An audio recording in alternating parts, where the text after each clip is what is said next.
Hello बच्चों, तो आज हम लोग देखने वाले हैं चैप्टर 15 जिसका नाम है सैबर्स कब। सैबर्स का मतलब होता है शेरनी, कब का मतलब होता है बच्चा है। जो शेरनी का बच्चा है उसको बोलते हैं सैबर्स कब। तो यहाँ पे सबसे पहले इस चैप्टर में ऑथर के बारे में बताया गया है। जो ऑथर हैं उनका नाम है एडगर राइस बरोंग्स, जो ढेर सारे बुक्स को पहले भी लिख चुके हैं। ये ज़्यादातर जो बुक्स हैं इनकी टार्जन के ऊपर है और जो टार्जन की लाइफ की जो एडवेंचर है उसके बारे में बताते हैं। और इन्होंने ढेर सारे जो नाम दिए हैं इस चैप्टर में, जो कैरेक्टर हैं, ठीक है। जैसे इसमें हो जाएगा सैबर, नुमा। सैबर क्या है? ये एक लाइनस, एक शेरनी है। नुमा एक्चुअली में इनके हस्बैंड है, मतलब एक लायन है। सीता एंड पाको इन दिस स्टोरी, यानी ये सारे मौजूद हैं। तो यहाँ पर शुरू में क्या होता है, स्टार्टिंग में जो सैबर्स होती है, जो शेरनी होती है, वो सोई रहती है और वो अभी जल्द ही उसका नींद टूटता है, मतलब वो जल्द ही अपने नींद से जगती है।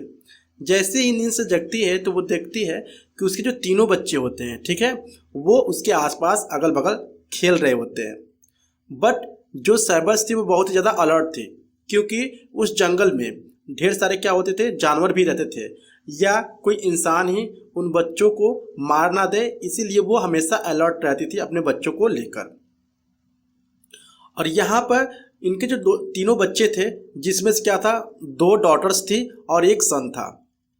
सैबर, नुमा, their father had been proud of them. और उनके जो माता पिता थे उन बच्चों का बहुत ज़्यादा प्राउड फील कर रहे थे। उनकी जो फैमिली थी काफ़ी अच्छे से चल रही थी अभी, ठीक है। तो यहाँ क्या होता है कि 3 बच्चे होने के कारण जो सैबर्स होती है, जो शेरनी होती है, वो अपने बच्चों को नरिश नहीं कर पाती है, अपने बच्चों को सही समय पर दूध नहीं पिला पाती है। तभी क्या होता है, एक काफ़ी ठंड रैन आता है, मीन्स कि काफ़ी ठंडी बारिश होती है, जिसकी वजह से क्या होते हैं, जो बच्चे होते हैं, ठीक है, वो बीमार पड़ जाते हैं। जिसमें से जो दोनों डॉटर होती हैं वो क्या हो जाती हैं, सर्वाइव नहीं कर पाती हैं और वो मर जाते हैं, डेड हो जाती हैं। अब उसमें सिर्फ एक मतलब कब बचता है, ठीक है। जो कब रहता है वो क्या होता है, बच जाता है, जिसकी वजह से जो लाइनस, जो सैबर्स लाइनस होती है, बहुत ही ज़्यादा बोल सकते हैं दुखी हो जाती है। उसका किसी भी चीज़ में मन नहीं लगता है, क्योंकि उसके तो जो 2 बच्चे थे, जो डॉटर थी, वो दोनों उनकी डेथ हो गई थी। अब यहाँ पर क्या होता है, तभी कुछ समय बाद जो सैबर्स, जो लाइनस होती है, जो शेरनी होती है, उसको किसी चीज़ की क्या होती है, सूंघने की, हम बोल सकते हैं बू आती है, मतलब कि वो किसी चीज़ का उसको स्मेल आता है। और वहाँ पे कुछ और भी चीज़ें थी, जैसे उसको कुछ सुनाई दे रहा होता है, और जब सुनाई देता है तो वो सोचती है आखिर में कौन मेरी तरफ आ रहा है। तो वो सारी चीज़ें जैसे ही होती है वो काफ़ी अलर्ट हो जाती है और वो पता लगाने के लिए आगे बढ़ती है कि आखिर में जो मेरी तरफ है, ठीक है, वो कौन आ रहा है। जो नुमा, जो शेर था, वो कहीं बाहर शिकार करने गया हुआ था, और जो यहाँ पे जो सैबर्स थी वो सिर्फ अकेली यहाँ पर अभी थी, जिससे वो सिर्फ उसके साथ एक कब था और वो शेरनी थी, और कोई इंसान था जो उसके तरफ बढ़ रहा था, वो उसको रोकने की कोशिश कर रही थी। अब क्या होता है, अब जैसे उसे रोकने की कोशिश कर रही थी तो वो धीरे धीरे बढ़ती आगे, देखती है कि उसको कंफर्म हो जाता है कि कोई दूसरी जानवर नहीं है, ये क्या है, एक तरह से इंसान की स्मेल आ रही है। तो वो क्या होती है, आगे बढ़ती है और उस इंसान को रोकने के लिए कोशिश करती है।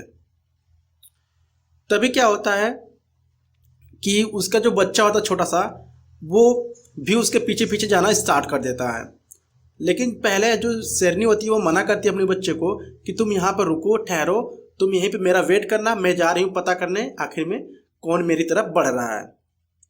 लगता है कि शायद मेरे जो पति हैं, जो हस्बैंड हैं, ठीक है, जो लायन है, वो लौट रहे होंगे।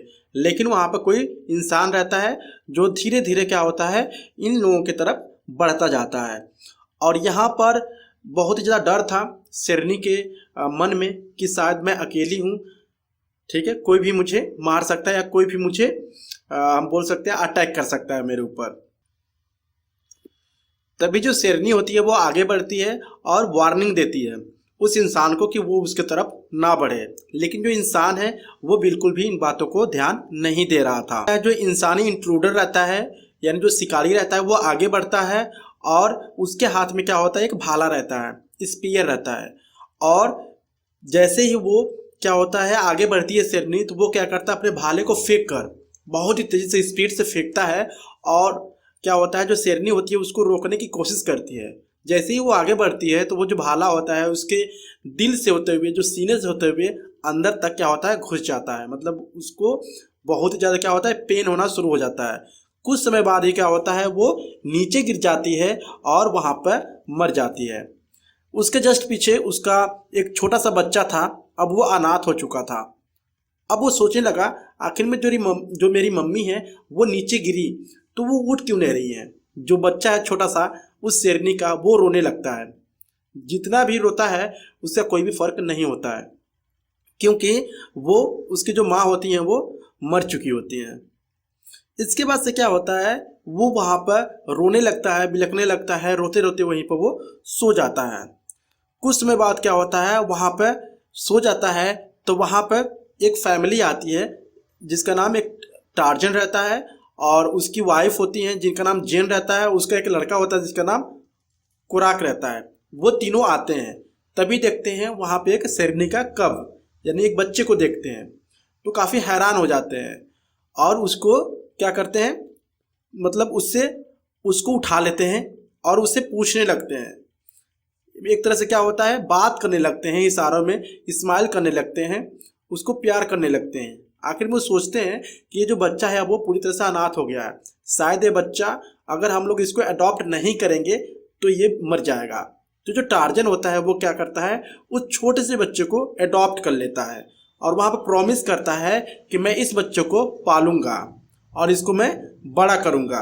और ये जो बच्चा है कुछ ही समय बाद क्या होगा दूध पीकर क्या हो जाएगा काफ़ी बड़ा शेर बन जाएगा। बस ये जो टार्जन होता है वो कहता है अपने पत्नी से कि भूलो मत, जो मैं हूँ जो मैं टार्जन हूँ, आज मैं इतना बड़ा हुआ हूँ ये किसी जानवर के वजह से ही हुआ हूँ। जब मैं छोटा था तो मुझे किसी जानवर ने अडॉप्ट किया था, मुझे दूध पिलाया था, जिससे क्या हो गया था मैं बड़ा हूँ आज।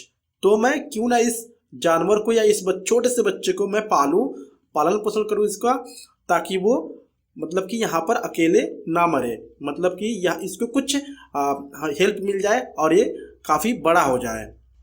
इसके बाद से टार्जन की बात सुनकर उसकी वाइफ काफ़ी प्राउड महसूस करती हैं, प्राउड फील करती हैं अपने हस्बैंड पर। तो ये थी पूरी स्टोरी। आई होप आपको वीडियो काफ़ी अच्छा लगा होगा। अगर अच्छा लगा please like and subscribe my channel. Thank you.